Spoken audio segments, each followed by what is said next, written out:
हनुमान जी के 5 मुख कैसे हुए, जाने पंचमुखी हनुमान की चमत्कारी कथा। हनुमान जी का पंचमुखी रूप बहुत ही दिव्य और चमत्कारिक माना गया है।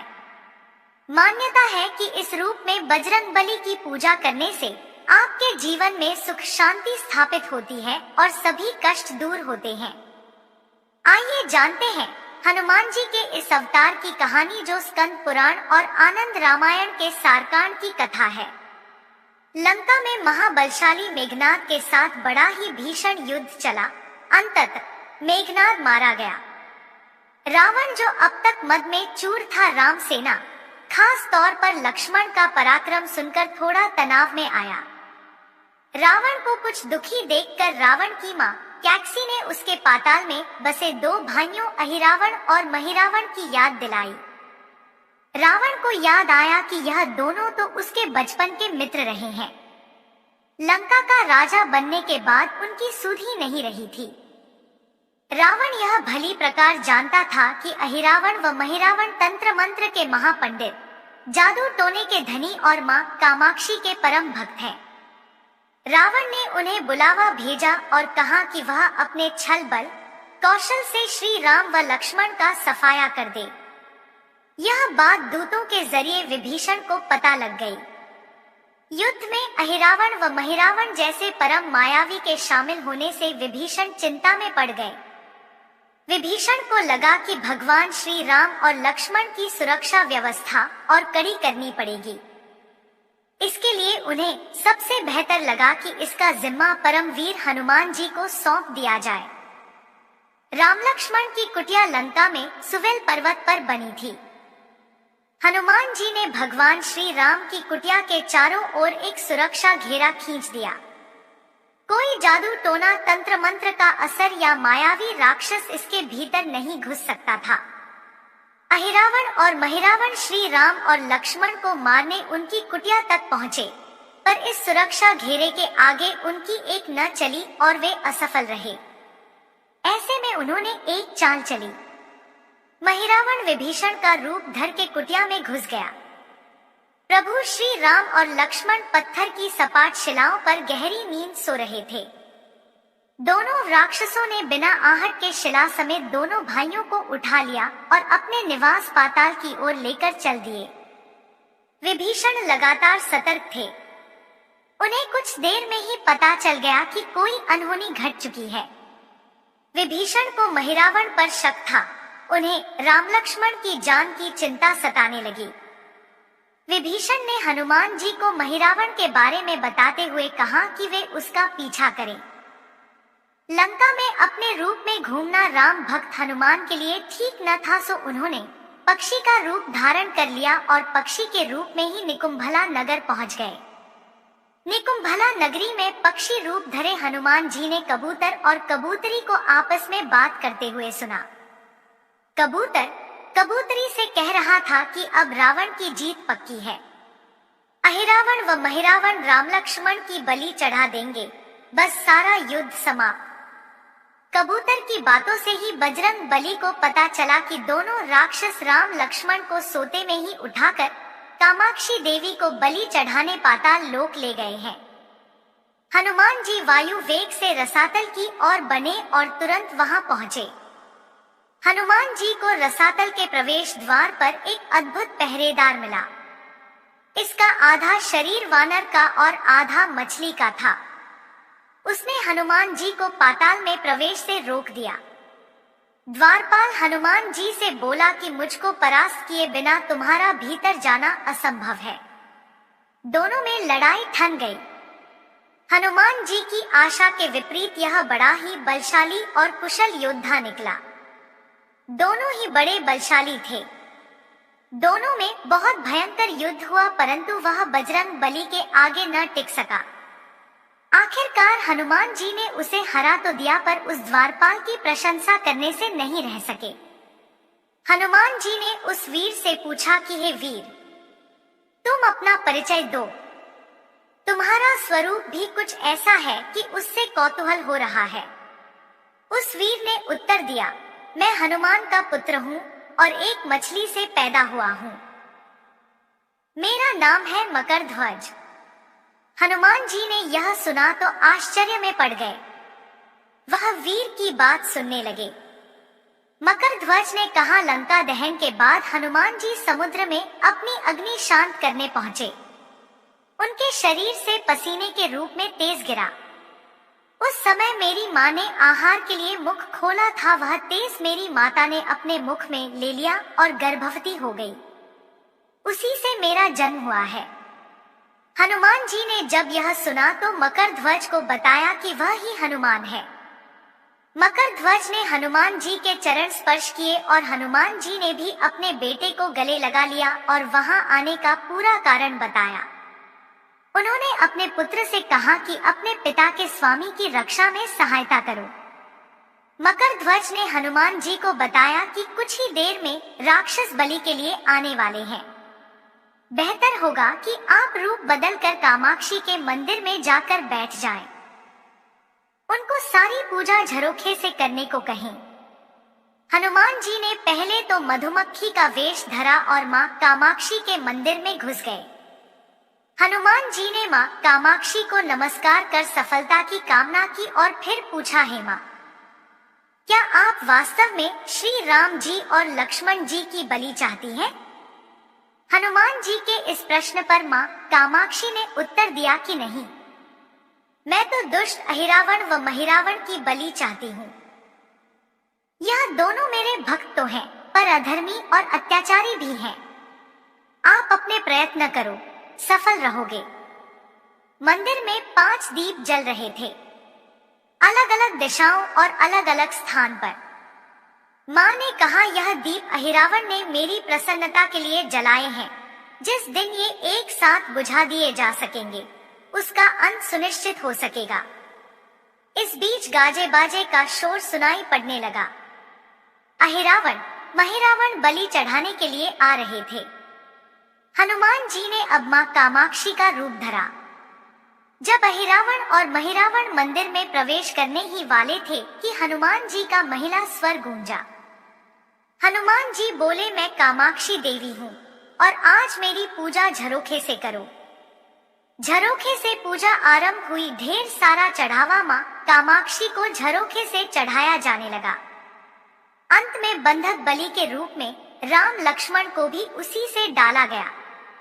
दोनों बंधन में बेहोश थे।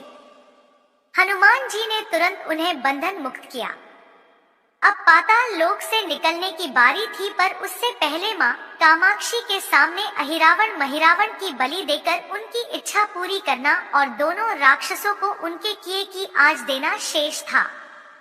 अब हनुमान जी ने मकरध्वज को कहा कि वह अचेत अवस्था में लेटे हुए भगवान राम और लक्ष्मण का खास ख्याल रखे और उसके साथ मिलकर दोनों राक्षसों के खिलाफ युद्ध छेड़ दिया। पर यह युद्ध आसान न था। अहिरावण और महिरावण बड़ी मुश्किल से मरते तो फिर 5-5 के रूप में जिदा हो जाते। इस विकट स्थिति में मकरध्वज ने बताया कि अहिरावण की एक पत्नी नागकन्या है। अहिरावण उसे हर कर लाया है।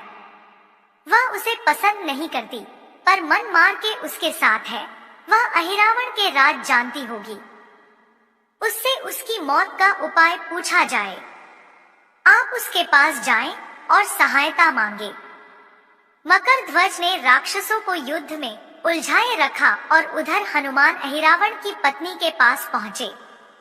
नागकन्या से उन्होंने कहा कि यदि तुम अहिरावण के मृत्यु का भेद बता दो तो हम उसे मारकर तुम्हें उसके चंगुल से मुक्ति दिला देंगे।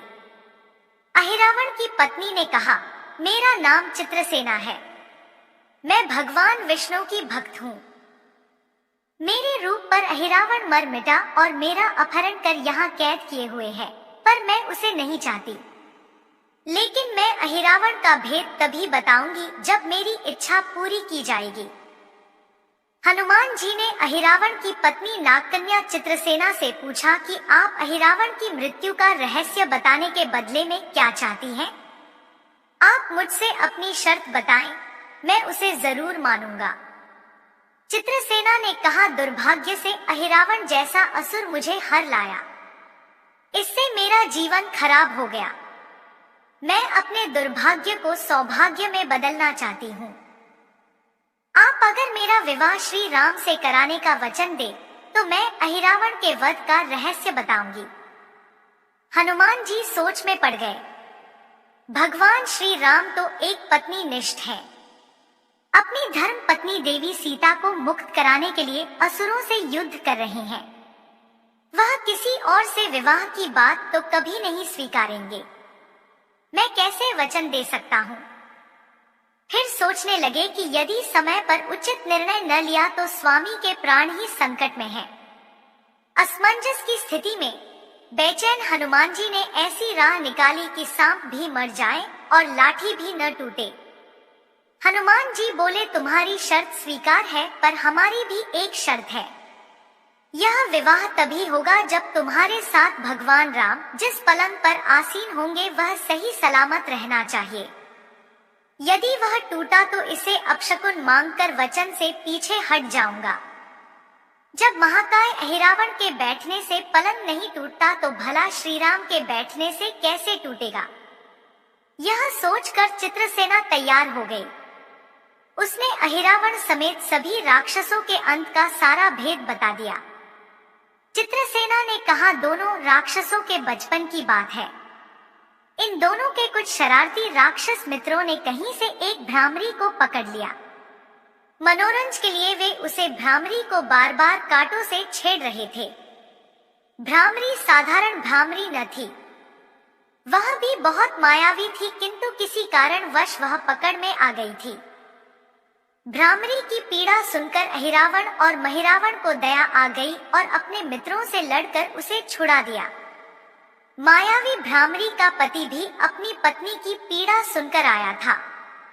अपनी पत्नी की मुक्ति से प्रसन्न होकर उस भौंरे ने वचन दिया था कि तुम्हारे उपकार का बदला हम सभी भ्रमर जाति मिलकर चुकाएंगे। ये भौंरे अधिकतर उसके शयन कक्ष के पास रहते हैं। ये सब बड़ी भारी संख्या में हैं। दोनों राक्षसों को जब भी मारने का प्रयास हुआ है और ये मरने को हो जाते हैं, तब भ्रमर उनके मुख में एक बूंद अमृत का डाल देते हैं। उस अमृत के कारण ये दोनों राक्षस मरकर भी जिंदा हो जाते हैं। इनके कई रूप उसी अमृत के कारण हैं। इन्हें जितनी बार फिर से जीवन दिया गया उनके उतने नए रूप बन गए हैं। इसलिए आपको पहले इन भंवरों को मारना होगा। हनुमान जी रहस्य जानकर लौटे। मकर ध्वज ने अहिरावण को युद्ध में उलझा रखा था, तो हनुमान जी ने भंवरों का मारना शुरू किया। वे आखिर हनुमान जी के सामने कहां तक टिकते। जब सारे भ्रमर खत्म हो गए और केवल एक बचा तो वह हनुमान जी के चरणों में लौट गया। उसने हनुमान जी से प्राण रक्षा की याचना की। हनुमान जी पसीज गए। उन्होंने उसे क्षमा करते हुए एक काम सौंपा। हनुमान जी बोले, मैं तुम्हें प्राण दान देता हूँ, पर इस शर्त पर कि तुम यहाँ से तुरंत चले जाओगे और अहिरावण की पत्नी के पलंग की पाटी में घुसकर जल्दी से जल्दी उसे पूरी तरह खोखला बना दोगे। भंवरा तत्काल चित्रसेना के पलंग की पाटी में घुसने के लिए प्रस्थान कर गया। इधर अहिरावण और महिरावण को अपने चमत्कार के लुप्त होने से बहुत अचरज हुआ, पर उन्होंने मायावी युद्ध जारी रखा। भ्रमरों को हनुमान जी ने समाप्त कर दिया। फिर भी हनुमान जी और मकर ध्वज के हाथों अहिरावण और महिरावण का अंत नहीं हो पा रहा था। यह देखकर हनुमान जी कुछ चिंतित हुए।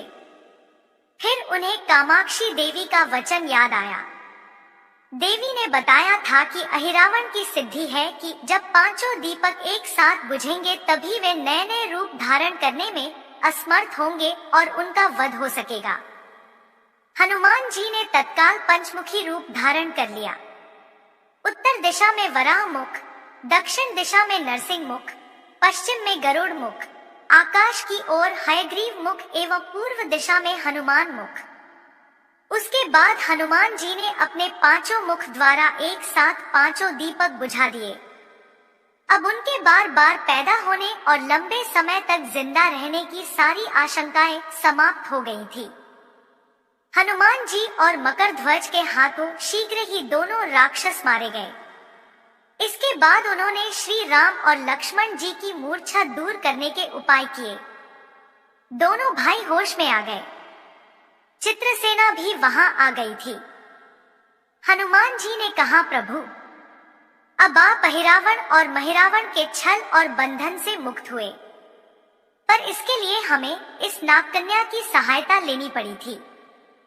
अहिरावण इसे बलपूर्वक उठा लाया था। वह आपसे विवाह करना चाहती है। कृपया उससे विवाह कर अपने साथ ले चलें। इससे उसे भी मुक्ति मिलेगी। श्री राम हनुमान जी की बात सुनकर चौंक गए। इससे पहले कि वह कुछ कह बोल पाते, हनुमान जी ने ही कह दिया, भगवान, आप तो मुक्तिदाता है। अहिरावण को मारने का भेद इसी ने बताया है। इसके बिना हम उसे मारकर आपको बचाने में सफल न हो पाते।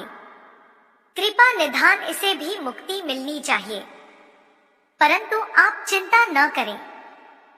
हम सबका जीवन बचाने वाले के प्रति बस इतना कीजिए कि आप बस इस पलंग पर बैठिए, बाकी का काम मैं संपन्न करवाता हूँ। हनुमान जी इतनी तेजी से सारे कार्य करते जा रहे थे कि इससे श्री राम जी और लक्ष्मण जी दोनों चिंता में पड़ गए। वह कोई कदम उठाते कि तब तक हनुमान जी ने भगवान राम की बाह पकड़ ली। हनुमान जी ने भावावेश में प्रभु श्री राम की बाह पकड़कर चित्रसेना के उस सजेजे विशाल पलंग पर बिठा दिया। श्री राम कुछ समझ पाते कि तभी पलंग की खोखली पाटी चरमरा कर टूट गई। पलंग धराशायी हो गया। चित्रसेना भी जमीन पर आ गिरी। हनुमान जी हंस पड़े और फिर चित्रसेना से बोले, अब तुम्हारी शर्त तो पूरी हुई नहीं, इसलिए यह विवाह नहीं हो सकता। तुम मुक्त हो और हम तुम्हें तुम्हारे लोग भेजने का प्रबंध करते हैं। चित्रसेना समझ गई कि उसके साथ छल हुआ है।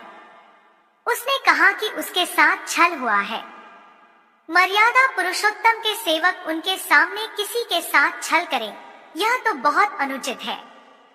मैं हनुमान को श्राप दूंगी। चित्रसेना हनुमान जी को श्राप देने ही जा रही थी कि श्री राम का सम्मोहन भंग हुआ। वह इस पूरे नाटक को समझ गए। उन्होंने चित्रसेना को समझाया, मैंने एक पत्नी धर्म से बंधे होने का संकल्प लिया है, इसलिए हनुमान जी को यह करना पड़ा। उन्हें क्षमा कर दो। क्रुद्ध चित्रसेना तो उनसे विवाह की जिद पकड़े बैठी थी। श्री राम ने कहा, मैं जब द्वापर में श्री कृष्ण अवतार लूंगा तब तुम्हें सत्यभामा के रूप में अपनी पटरानी बनाऊंगा। इससे वह मान गई। हनुमान जी ने चित्रसेना को उसके पिता के पास पहुंचा दिया। चित्रसेना को प्रभु ने अगले जन्म में पत्नी बनाने का वरदान दिया था। भगवान विष्णु की पत्नी बनने की चाह में उसने स्वयं को अग्नि में भस्म कर लिया। श्री राम और लक्ष्मण, मकर ध्वज और हनुमान जी सहित वापस लंका में सुवेल पर्वत पर लौट आए।